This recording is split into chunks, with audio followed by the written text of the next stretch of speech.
What's up, guys? I'm Ryan Roberts, uh, bringing you your at-large bid Bearcats podcast, brought to you by Riverfront U. Tonight, I'm joined by Emaree Winston. Emaree is the number 103 player in the country, the number 4 tight end out of Calhoun, Georgia. Emaree, welcome into the show. Thank you for having me. So, you recently released, well, August 17th, you released a top six of USC, Central Florida, Ohio State, Tennessee, North Carolina, and then Cincinnati. How did you get down to those final six with all the offers that you have? Really, my connection with all these coaches, like Cincinnati, Tennessee, all my connections with all these schools are very strong. The ones I dropped my top six with. So you were on campus on Saturday for the Cincinnati Oklahoma game. Just what were your thoughts on the atmosphere and also the overall visit? The atmosphere was great. Like I didn't think walking in there was gonna be. I mean, even when Cincinnati was down, fans still cheering. That's what you need in a fan base. Like that's how that's like looking up and when you're on the field and you see everybody still cheering when you're down. That's perfect. What other schools have you visited, and how did the Cincinnati visit compare to those? I've been to really every school in my top six. I'll start off with Tennessee. Um, the just the atmosphere. Like, I mean, I would say Tennessee has a lot more people, but Mm-hmm. the sound you wouldn't think so as loud as the fans Yeah. were whenever something good would happen. So, and on third downs, especially like Tennessee and Cincinnati add up. It's just a lot more people there at the Tennessee than Cincinnati. But if like the stadium was the same size, you would never know. Like Right. seriously. Yeah. So, as far as like the Cincinnati coaching staff, what's your relationship like with them, and in particular, Coach Stepp, the tight end coach? So I think my strongest relationship is with Coach Stepp. When he Mm. was at Louisville, when he recruited me at Louisville, he was my first offer, really. Um, and I love Coach Stepp to death. Like I was gonna commit to him at Louisville Yeah. my sophomore year, and I was gonna lock in. I was gonna cut everybody else off, but then I got the news that it was time for a change, and I was like, man. But then that's why he still carried over to Cincinnati because my love for Coach Stepp is still high up.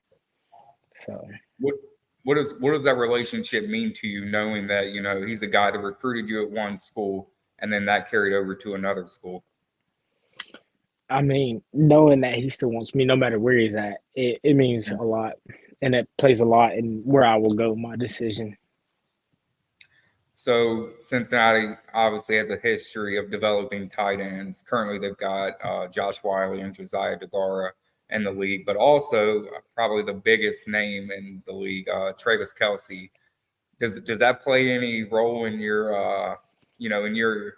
interest in Cincinnati, knowing that they do have a guy like Travis Kelsey that's an alum, and then same with Sauce Gardner as well.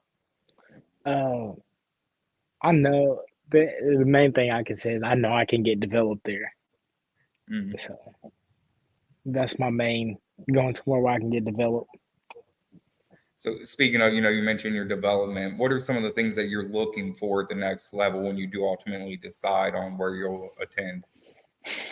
My main focus is where I'm gonna go in and early play early, and my relationship. That's my main top two. If somebody at the school has that, there you'll get me. Yeah. So are you kind of paying attention to the depth charts of these schools, or are you a guy that's confident in your ability and you can go in and play wherever you end up? Um, will you repeat that question? No, you're good, man. I know you got stuff going on around you. I was just asking, are you a guy that's paying attention to the depth chart at these schools on your top six, or are you confident in your ability and you can go in and play wherever you go? I'm confident. Like, I mean, I'm looking, but at the same time, I'm confident in my work ethic and knowing. I mean, being a smaller tight end, it's gonna be harder because I mean, I am 6'2".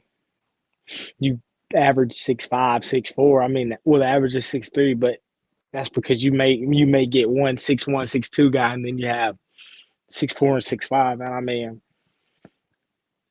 I will say I have automatic leverage. Like Mm. you don't have to. So going in blocking the bigger 6'5" defenders, um, I mean it's gonna be hard, but I have faith in myself and whatever school I go to develop me early so I can get on the field early. So has Coach Stepp kind of walked through with you how you would fit into this Cincinnati offense? Yeah, like I don't know what they call it, a H back maybe. Yep, H-back, yeah. Like yeah, like so really a move around all around, everywhere. Yeah. So I turn on your film, man, and I got to be honest. I see a big physical dude that pretty much does it all. You're a brute in the run game. Really, you show really good hands, good route running. Do you try to model your game off of anyone in particular, or in the league, or do you just go out there and kind of put it all together with your own spin? Well, honestly, I mean, I I didn't know I was gonna be a tight end. So the tight end, the tight end is new to me. So I started it my freshman year. I was a running back all my life. Yeah, I mean, I was never the tallest. I hit a growth spurt and it put me at the height I am now. I was 5'7" my first my eighth grade year. Like ninth grade came, I was 6'1". Got moved to tight end. I had told my dad I want to play tight end. And this was when I was like 5'7". And he was like, you got to reach a certain height to play tight end, right? I was like, yeah, I know I can catch though. And so, I mean, that's so how I started off playing tight end. yeah, Like I never was ever playing tight end. so it's just kind of one of those things where you grew into the position. Mhm. How Yeah, big is your dad? Are you going to get any bigger, or do you think you're getting close to done? I think I'm getting close to that. I think I'll max out at 6'3", 6'3" and a half, 6'4" maybe. Because my uncles and all that on my mom's side is I'm the shortest. So and then the second shortest is 6'5". So I mean, you Yeah, don't know, but my dad is 5'8". oh, that's So crazy, I man. mean, yeah, but my mom's side is her genes you run so deep. It's like you don't know.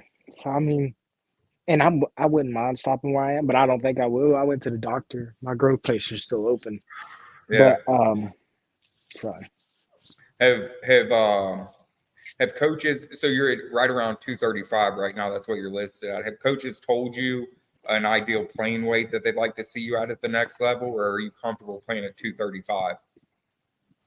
I'm comfortable playing at 235. But I mean, I want to lose so I can gain muscle when I walk in. Right. So yeah. So you were on Cincinnati's campus this past weekend for the Oklahoma game. What are your plans throughout the rest of your high school season? Do you have any other visits lined up as of right now? So I'll be at UCF this weekend. Another Big 12 opener, home Big 12 opener. Texas next weekend. Hope probably Tennessee the next. Uh, Maybe Ohio State, Penn State, and back to Texas. Back to Texas. Okay. Hopefully, yeah. Yeah. Did, Hopefully, did yeah. So the NFL's on right now. Do you watch much of the NFL, or do you just kind of in your own little world and zone with what you're doing yourself? No, I'm in my own little world. I mean, I Yeah, love the Falcons, but I mean, I Falcons don't. guy. Yeah. Cincinnati has a lot of Georgia guys committed right now in the 2023 class or 24 class. I'm sorry, Daniel James, Dakari Anderson, Cale Woodburn. Does that play a role in your decision at all, or do you not really know those guys? I'm not familiar with them, so I Yeah, don't know. Yeah. yeah. All right, man. Well, lastly, just what's your timeline look like? When would you ideally like to make a decision on where you'll attend next? Well, in 2026.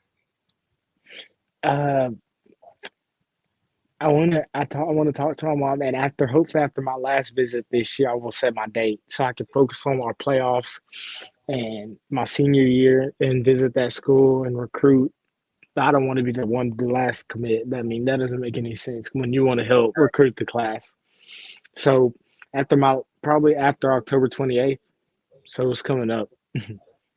All right. So October 28th, you'll take that last visit and then kind of sit down and process everything, and then make a decision on when you're committing after that. Mm-hmm.